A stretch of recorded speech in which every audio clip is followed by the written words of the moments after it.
তিন নম্বর প্রশ্ন করেছেন আসসালামু আলাইকুম শেখ সালামতুল্লাহ, সালাম কখন ফিরবো, ইমামের সাথে সাথে নাকি ইমাম দুই দিকে সালাম ফিরিয়ে শেষ করলে তখন?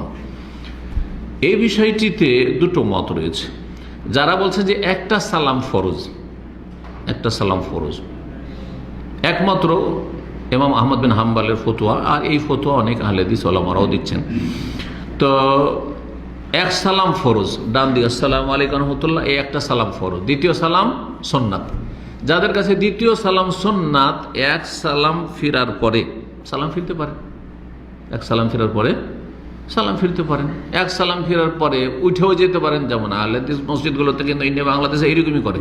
কি করে? আহলে হাদিস মসজিদে নামাজ পড়েছেন হানাফিদের মতো, ওরা একদিকে সালাম ফিরার সাথে কি করে, যদি কেউ মাসবুক থাকে এক রাকাত বাকি আছে সাথে সাথে উঠে যায়। কিন্তু সৌদি আরব সাধারণত করে না, খুব কম। এইরকমই সৌদি আরবে দুই দিকে সালাম ফিরা হবে ইমামের, তারপরে তখন ডান দিকে সালাম ফিরবেন, এটাই নাম বলি এখানে।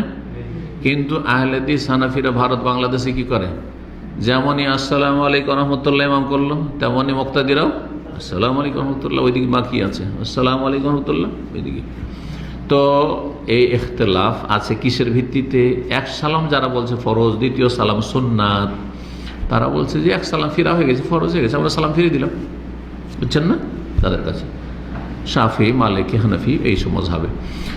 আর ইমাম আহমদ বিন হাম্বলের মজহাবে শাইখ ইবনে বাজ রাহিমাহুল্লাহ তাসলিমাতাইন, দুই সালামই হচ্ছে ফরজ, দুই সালামই হচ্ছে ফরজ।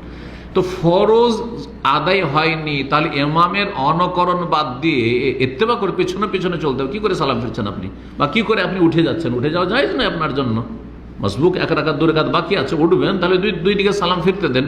কথা বুঝতে পারছেন ফর্মুলাটা না? জি। আলবানী রাহিমাহুল্লাহ সেখানে বাজের বিপরীত ফতোয়া দিয়েছেন, মানে শাফি বা মালিকি যে ফতোয়া, সেটা হচ্ছে এক সালাম যেহেতু ফরজ তার কাছে, সেই জন্য উনি এই ফতোয়া দিয়েছেন যে এক সালাম ফেরার পরে উঠে যেতে পারে, এক সালাম ফেরার পরেই সালাম ফিরতে পারে। জি। শেখ ইবনে উসাইমিন রাহিমাহুল্লাহকে জিজ্ঞাসা করা হয় এই মর্মে, তো তিনি বলেছেন যে কেউ যদি করে তো জায়েজ, যেহেতু মাসলা ইখতিলাফ আছে এক সালাম ফরজ না দুই সালাম ফরজ, কিন্তু উত্তম হচ্ছে, তিনি বলছেন উত্তম হচ্ছে দুই দিকে ইমাম সালাম ফিরা হবে, তারপরে সালাম ফিরবেন। আর আমি এটাই বলি যে দুই দিকে সালাম ফেরার পরেই সালাম ফিরেন, এটি উত্তম কমপক্ষে। জি।